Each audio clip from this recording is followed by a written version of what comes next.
guys, എല്ലാവർക്കും നമസ്കാരം. നമ്മൾ ഇന്ന് വന്നിരിക്കുന്നത് റിയൽമിയുടെ 5 സീരീസിൽ പെടുന്ന 5i എന്നൊരു മൊബൈലിന്റെ അൺബോക്സിംഗ് വീഡിയോ ആയിട്ടാണ്. ഞാൻ ഇന്നിവിടെ തിരഞ്ഞെടുത്തിരിക്കുന്ന 5iയുടെ 4GB 64GB എന്നൊരു വെർഷനാണ്.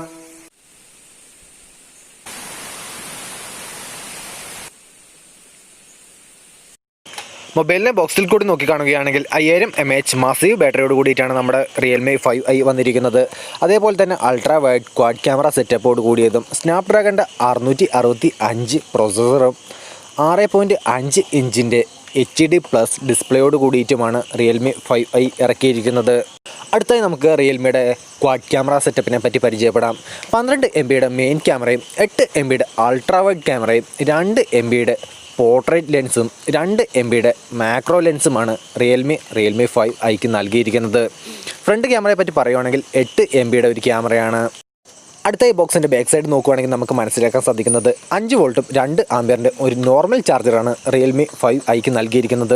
അതായത് ഏകദേശം 10 വാട്ട്സ്.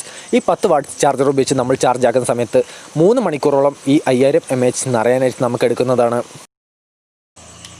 അടുത്തായി നമുക്ക് നമ്മുടെ റിയൽമി 5i അൺബോക്സ് ചെയ്യാം. നമ്മൾ ബോക്സ് തുറക്കുമ്പോൾ തന്നെ കാണാൻ കഴിയുന്നത് റിയൽമിയുടെ വാറണ്ടി പേപ്പേഴ്സാണ്. വാറണ്ടി പേപ്പേഴ്സ് ഓപ്പൺ ആക്കുമ്പോൾ തന്നെ ആദ്യം കാണാൻ കഴിയുന്നത് സിം ഇജക്ടർ ടൂളാണ്. പിന്നെ നമുക്ക് 2-3 വാറണ്ടി പേപ്പേഴ്സും കൂടെ ലഭിക്കുന്നതാണ്. നമുക്ക് എന്തായാലും അത് മാറ്റിവെക്കാം. അടുത്തായി നമുക്ക് കാണാൻ കഴിയുന്നത് റിയൽമിയുടെ 5i മൊബൈലാണ്. മൊബൈൽ വന്നിരിക്കുന്നത് അക്വാ ബ്ലൂ എന്നൊരു കളറിലാണ്. നമുക്ക് മൊബൈൽ മാറ്റിവെക്കാം. ബാക്കി ബോക്സിൽ എന്തൊക്കെയാണ് ഉള്ളതെന്ന് നമുക്ക് നോക്കാം. ബോക്സിൽ വന്നിരിക്കുന്നത് നേരത്തെ പറഞ്ഞതുപോലെ 5 വോൾട്ടും 2 ആംപിയറിൻ്റെ നോർമലായിട്ടുള്ള ചാർജറാണ്. ഏകദേശം 3 മണിക്കൂറോളമാണ് നമ്മുടെ മൊബൈൽ ഫുൾ ചാർജ് ആവാൻ ആവശ്യമുള്ളത്. ആസ് എ സാധാരണ യൂസർ എന്ന നിലയിൽ എനിക്കിതൊരു വലിയ പോരായ്മയായിട്ട് തന്നെ തോന്നി. ചാർജർ മാറ്റി വെച്ച് നമുക്ക് എന്തായാലും ഡാറ്റ കേബിളുടെ ഭാഗത്തേക്ക് വരാം. ഡാറ്റ കേബിൾ നോക്കുകയാണെങ്കിൽ ടൈപ്പ് സി ഒന്നുമല്ല, നോർമലായിട്ടുള്ളൊരു ഡാറ്റ കേബിളാണ് വന്നിരിക്കുന്നത്.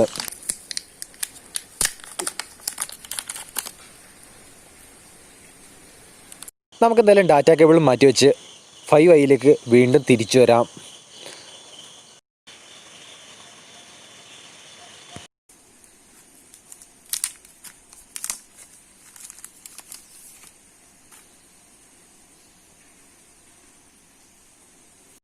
അടുത്തായി റിയൽമി 5iയുടെ ഡിസൈനിലേക്ക് നോക്കുകയാണെങ്കിൽ നിങ്ങൾ ഒരിക്കലെങ്കിലും റെഡ്മിയുടെ നോട്ട് 8 കണ്ടവരാണ് എങ്കിൽ അതിനോട് ചെറിയൊരു സാമ്യം തോന്നിയേക്കാം. അടുത്തായി റിയൽമി 5iയുടെ സൈഡ് പ്രൊഫൈലിലേക്ക് നോക്കുകയാണെങ്കിൽ റൈറ്റ് സൈഡിലായിട്ട് വോളിയം അപ്പ് ആൻഡ് ഡൗൺ കീകളും തൊട്ട് മുകളിലായിട്ട് സിം ട്രേയും ലെഫ്റ്റ് സൈഡിലായിട്ട് പവർ ബട്ടണും വന്നിരിക്കുന്നതായി നമുക്ക് കാണാൻ കഴിയും. മുകളിലേക്ക് നോക്കുകയാണെങ്കിൽ IR ബ്ലാസ്റ്ററൊന്നും വന്നിട്ടില്ല. താഴേക്ക് നോക്കുകയാണെങ്കിൽ സാധാരണ കണ്ടുവരുന്നതിൽ 3.5mm ഒരു ഓഡിയോ ജാക്കും മൈക്കും ചാർജിംഗ് പോർട്ടും സ്പീക്കേഴ്സുമാണ് നമുക്ക് കാണാൻ കഴിയുന്നത്. അടുത്തായി നമുക്ക് നമ്മുടെ റിയൽമി 5i ബൂട്ട് ചെയ്തെടുക്കാം.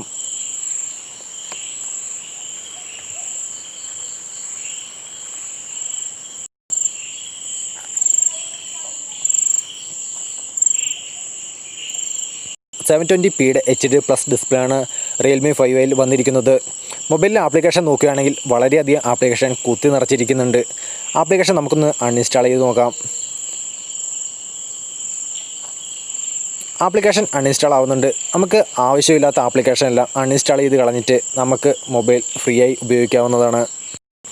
അടുത്തായി നമ്മൾ പരിചയപ്പെടുത്താൻ പോകുന്നത് റിയൽമി 5iയുടെ ക്യാമറ സെറ്റപ്പിനെ കുറിച്ചാണ്. അത്യാവശ്യം മോശമല്ലാത്ത നല്ലൊരു ക്യാമറ തന്നെയാണ് റിയൽമി 5iയിൽ കൊണ്ടുവന്നിരിക്കുന്നത്. ക്യാമറയെ പറ്റി പറയുകയാണെങ്കിൽ സാധാരണ കണ്ടുവരുന്ന പോലെ photo mode, video mode, portrait mode അങ്ങനെ ഒട്ടനവധി മോഡുകളോട് കൂടിയിട്ടാണ് ഈ ക്യാമറ സെറ്റപ്പ് വന്നിരിക്കുന്നത്. സിം ട്രേ ഒന്ന് ഓപ്പൺ ആക്കി നോക്കാം. സിം ട്രേ ഓപ്പൺ ആക്കുമ്പോൾ തന്നെ നമുക്ക് കാണാൻ കഴിയുന്നത് 2 നാനോ സിമ്മുകളും ഒരു മെമ്മറി കാർഡും ഇടാനുള്ള സ്ലോട്ടാണ്. മൊബൈലിൻ്റെ ബാക്ക് സൈഡിനെ പറ്റി പറയാൻ ഒരു കാര്യം വിട്ടുപോയി. മൊബൈൽ വന്നിരിക്കുന്നത് മാറ്റ് ഫിനിഷോട് കൂടിയിട്ടുള്ള പ്ലാസ്റ്റിക് ബോഡിയിലാണ്.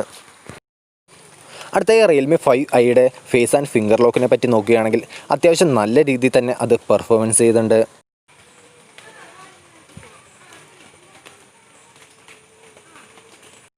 വീഡിയോയുടെ അടിയിൽ കാണുന്ന സബ്സ്ക്രൈബ് ബട്ടൺ ഇടിച്ചങ്ങ് പൊളിച്ചേക്കുക. തൊട്ട് സൈഡിലേക്ക് കാണുന്ന ബെൽ ഐക്കൺ ടിങ് ടിങ് അടിച്ചേക്കുക. മറ്റൊരു ദിവസം മറ്റൊരു വീഡിയോ വീണ്ടും തിരിച്ചു വരും.